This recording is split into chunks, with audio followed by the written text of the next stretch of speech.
Bismillahirrahmanirrahim. Assalamualaikum warahmatullahi wabarakatuh. Syukur alhamdulillah kita masih diberikan begitu banyak kenikmatan sehingga kita masih bisa bertemu di channel ini.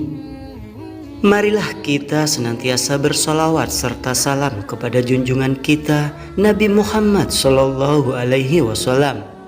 Allahumma sholli ala sayyidina Muhammad wa ala ali sayyidina Muhammad. Doa dan harapan saya semoga saudaraku semuanya selalu diberikan kesehatan, dilapangkan rezekinya, diampuni dosanya dan dipanjangkan umurnya. Amin ya rabbal alamin. Sahabat beriman rahimakumullah, penyesalan selalu datang terlambat. Demikian ucapan yang kerap terdengar di masyarakat. Begitupun penyesalan manusia setelah mati di alam kubur. Di saat hidup di dunia, banyak dari kita tidak sadar dan selalu melakukan dosa. Dan pada hakikatnya setelah meninggallah kita sepenuhnya sadar. Artinya kehidupan setelah mati inilah yang dinamakan hidup yang sebenarnya. Kehidupan yang diberikan Allah Subhanahu wa Ta'ala kepada manusia selama masih berada di dunia ternyata merupakan anugerah terbesar yang jarang disyukuri. Oleh karena itu, harus memanfaatkan selagi masih hidup dengan menjalankan perintahnya dan menjauhi larangannya, serta beramal baik sebagai bekal menuju kehidupan yang sebenarnya. Allah Subhanahu wa Ta'ala berfirman, dan infakkanlah sebagian dari apa yang telah kami berikan kepadamu sebelum kematian datang kepada salah seorang di antara kamu. Lalu dia berkata, menyesali, ya Tuhanku, sekiranya engkau berkenan menunda kematianku sedikit waktu lagi, maka aku dapat bersedekah dan aku akan termasuk orang-orang yang saleh. Quran Surat Al-Munafikun ayat 10. Ini adalah penyesalan manusia ketika sudah meninggal atau setelah memasuki kehidupan yang sebenarnya. Penyesalan manusia yang pertama, jarang atau tidak pernah bersedekah. Penyesalan manusia yang sudah mati di alam kubur, yakni tidak sempat bersedekah. Karena yang terus mengalir hingga ke dalam kubur, yaitu amal jariah yang pernah dilakukan selama hidup. Dalam sebuah hadis, Rasulullah SAW pun pernah bersabda tentang penyesalan bagi orang yang lalai bersedekah.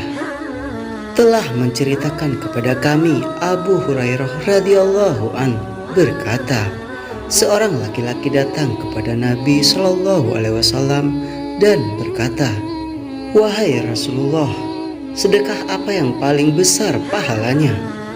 Beliau menjawab, kamu bersedekah ketika kamu dalam keadaan sehat dan kikir, takut menjadi fakir dan berangan-angan menjadi orang kaya.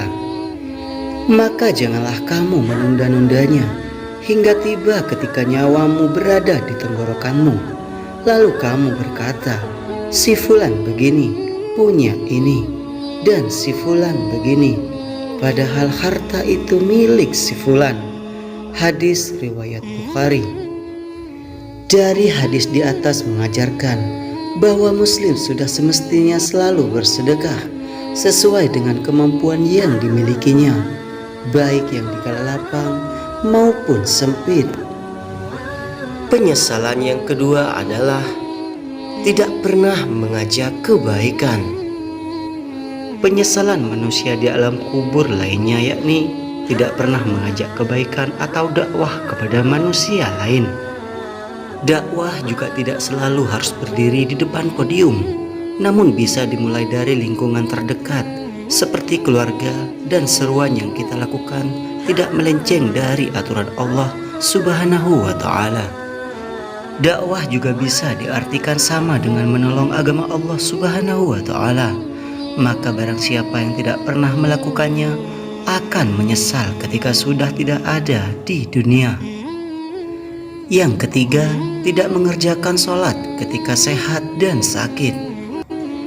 Penyesalan manusia setelah mati di alam kubur berikutnya tidak mengerjakan sholat yang telah diwajibkannya sebanyak 5 waktu dalam sehari. Allah Subhanahu wa Ta'ala berfirman, wa aqimus sholata wa atuz zakata wa arkuma rokiin, dan laksanakanlah sholat, tunaikanlah zakat, dan rukuklah beserta orang yang ruku. Quran Surat Al-Baqarah ayat 43. Bagi manusia yang menyia-nyiakan hidupnya, apalagi masa mudanya, maka pasti akan merasa rugi. Yang keempat, memutuskan tali silaturahim. Hal yang akan disesali manusia ketika sudah meninggal itu ketika orang tersebut tidak sempat memaafkan dan memutuskan silaturahmi kepada teman atau saudaranya. Hal tersebut akan merugikan manusia itu sendiri ketika sudah berada di alam kubur. Imam Ahmad mengatakan, telah menceritakan kepada kami Ismail ibnu Aliyah, telah menceritakan kepada kami Uyainah ibnu Abdurrahman ibnu Jusyan dari ayahnya, dari Abu Bakrah radhiyallahu anhu, yang mengatakan bahwa Rasulullah SAW pernah bersabda, tiada suatu perbuatan dosa pun yang lebih layak untuk disegerakan oleh Allah hukumnya di dunia selain dari azab yang disediakan untuk pelakunya kelak di akhirat, selain zina dan memutuskan hubungan kekeluargaan. Yang kelima, tidak mau mendengar kebaikan.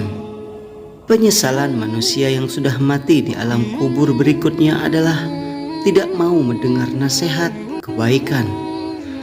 Dalam surat Al-Mulk ayat 8-10, Allah Subhanahu wa Ta'ala berfirman, hampir meledak karena marah setiap kali ada sekumpulan orang-orang kafir dilemparkan ke dalamnya. Penjaga-penjaga neraka itu bertanya kepada mereka, apakah belum pernah ada orang yang datang memberi peringatan kepadamu di dunia?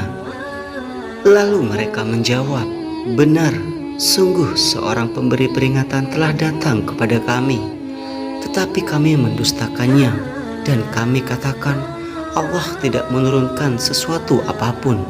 Kamu sebenarnya di dalam kesesatan yang besar. Dan mereka berkata, sekiranya dahulu kami mendengarkan atau memikirkan peringatan itu, tentulah kami tidak termasuk penghuni neraka yang menyala-nyala. Pada ayat di atas dimaksudkan agar manusia lebih terbuka hatinya ketika ada seseorang yang menasihatinya dalam hal kebaikan. Sahabat beriman, hidup di dunia ini sangat singkat, tapi hidup yang singkat ini menentukan nasib kita untuk kehidupan yang sebenarnya. Apakah Anda memilih kekal di surga atau memilih kekal di neraka? Andalah yang memilih. Wallahu a'lam bishawab. Demikian yang bisa saya bagikan. Semoga video ini bisa bermanfaat untuk kita semua. Amin ya rabbal alamin. Assalamualaikum warahmatullahi wabarakatuh.